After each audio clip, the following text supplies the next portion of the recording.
Guantanamo Bay is a hellish detention camp reserved for alleged terrorists and war criminals. Here are 10 surprising facts you may not have known about the place.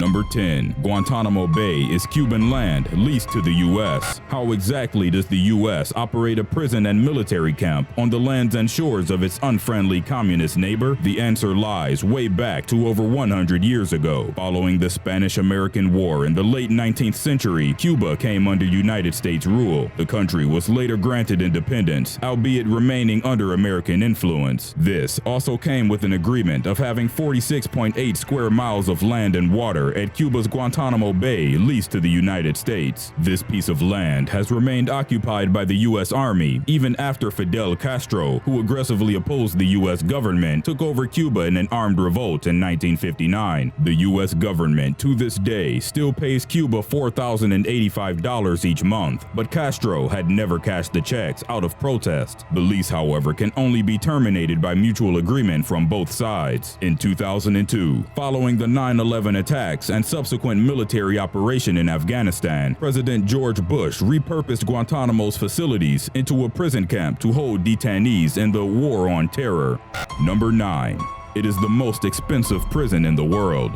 It is reported that the United States government spends $800,000 a year of taxpayers' money on every single detainee in Guantanamo. This is 30 times more than what is spent on an average prisoner on U.S. soil, which is just $25,000. The figure is also more than the cost of any college degree in the USA. The daily meal of a Guantanamo captive alone costs roughly $40 a day, which is 5 times the average American. About 2,000 soldiers and civilian staff are stationed at Guantanamo to maintain the facility and guard the prisoners. With the now diminishing number of detainees, the ratio of detainee to staff member is 1 to 25, meaning the place is severely overstaffed. The facilities at Guantanamo include a 28,000 square foot recreational space, complete with a soccer field and gravel track. The project was constructed in 2012, reportedly costing $744,000 due to importing equipment to the base. A Texas company was awarded a $35 million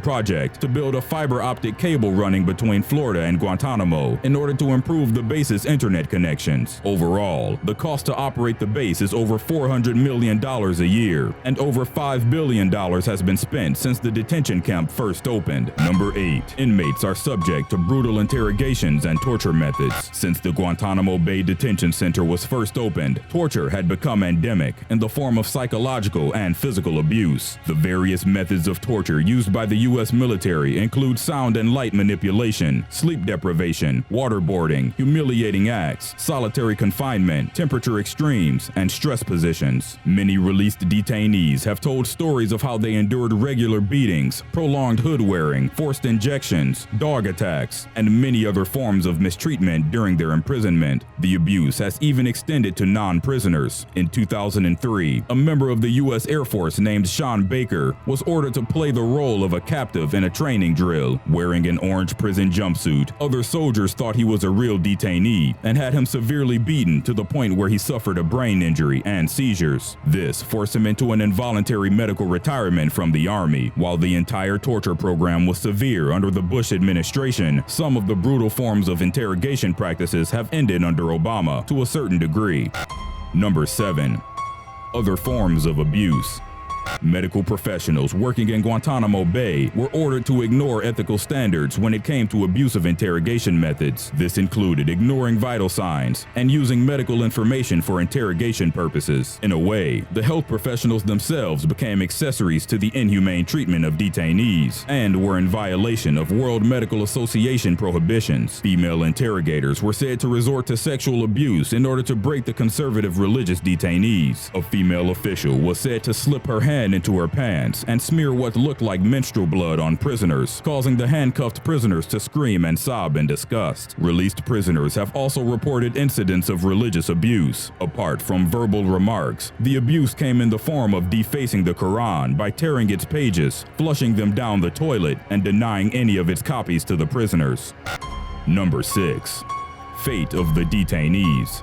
In all, 779 men have been detained in Guantanamo Bay since its establishment in 2002. 50 different nationalities have been present in the camp, with Afghans being the largest group, followed by Saudi Arabians, Yemenis, Pakistanis, and Algerians. According to sources from WikiLeaks, minors have also been brought to the camp. About 15 detainees were under the age of 18, which is a violation of international law. The youngest, one Omar Khader, was only 15. The oldest was Mohammed Sadiq, who was 89 when he was transferred to Afghanistan from Guantanamo. Guantanamo Bay is known for containing high-value prisoners. This includes Khalid Sheikh Mohammed, high-ranking al-Qaeda leader who was believed to be the architect of 9/11, and Ramzi bin al-Shibh, an alleged would-be hijacker of one of the planes that crashed into the World Trade Center. The top 14 high-valued figures in Guantanamo are still yet to be charged with the war crime. It is found that some prisoners have been extradited to other countries for interrogation and torture before being brought to Guantanamo. Over 85% of detainees were released without charges after years of incarceration. These people would go on to receive little to no compensation for the inhumane treatment they received. A much-known case is that of the Tipton Three, British citizens who suffered 2 years of detention in Guantanamo, whose experiences were documented in the film Road to Guantanamo. All of their attempts to sue the U.S. government have been dismissed.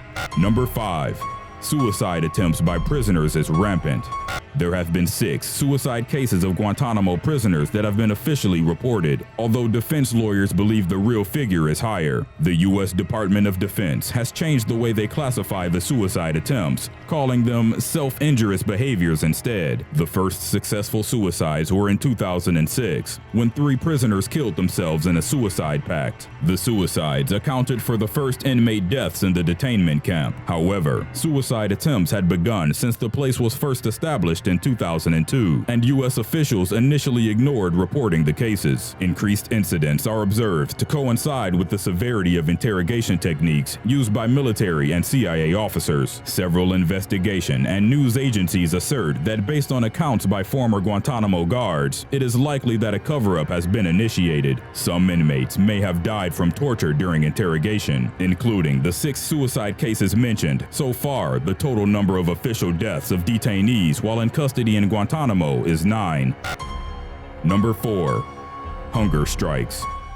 In Guantanamo Bay, prisoners often undertake massive hunger strikes to protest against their mistreatment. With the help of medical personnel, guards often dealt with the problem by force-feeding the ones on strike. Large feeding tubes were forcibly shoved into prisoners' noses and down their stomachs. No sedatives were provided in the painful procedure, and same tubes were used repeatedly for different patients. The United Nations has declared force-feeding as a violation of international law. It was officially defined as torture by the UN Human Rights Council in 2006. In 2013, over 100 detainees undertook a widespread hunger strike together. This was deemed as an act of desperation, as many of them had been detained for over a decade without trial. Tariq Baoda, a Saudi detainee, had been on hunger strike for almost a decade and was force-fed the whole time. He was finally transferred to Saudi authorities in April 2016. Number 3. Even memories of detainees are classified by the CIA. It is normal for governments to have certain information classified, as they could pose a threat to national security. This usually involves something that exists like a document or a piece of paper, but the CIA has taken this a step further, having made memories of prisoners at Guantanamo Bay a state secret. Until quite recently, all their memories since they were taken under CIA custody were classified as state secrets. This was shown when Khalid Sheikh Mohammed, alleged planner of the 9/11 attacks, was on trial with 4 others in 2008. They were informed beforehand not to reveal anything they experienced inside Guantanamo Bay because their memories contained information about U.S. interrogation methods. This extreme measure of secrecy has received widespread criticism and backlash from ACLU and human rights groups. A Senate Intelligence Committee report from 2014 detailing the military's enhanced interrogation skills has caused the government to ease its rule. This report managed to cut through the U.S. government's original argument, and lawyers can now submit testimony for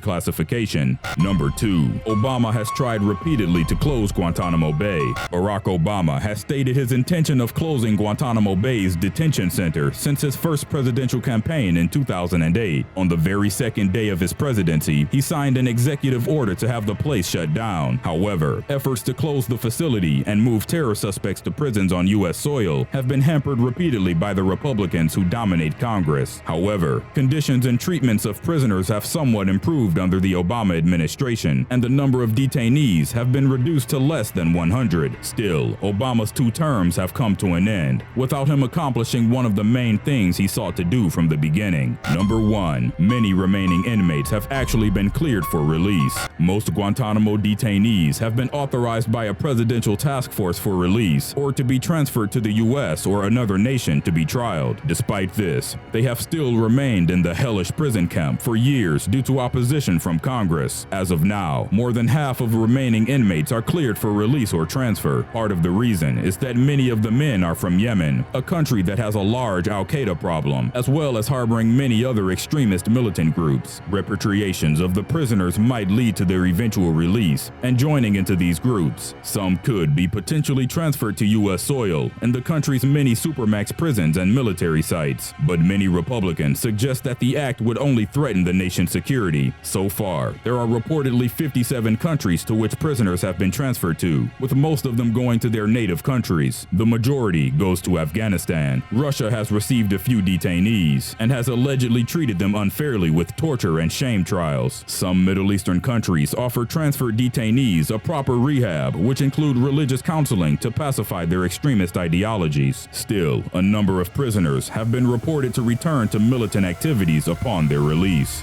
The area has been identified by assorted conspiracy theorists as a place where researchers study captured UFOs and alien life forms. This includes the alien craft that supposedly crashed in Roswell in 1947.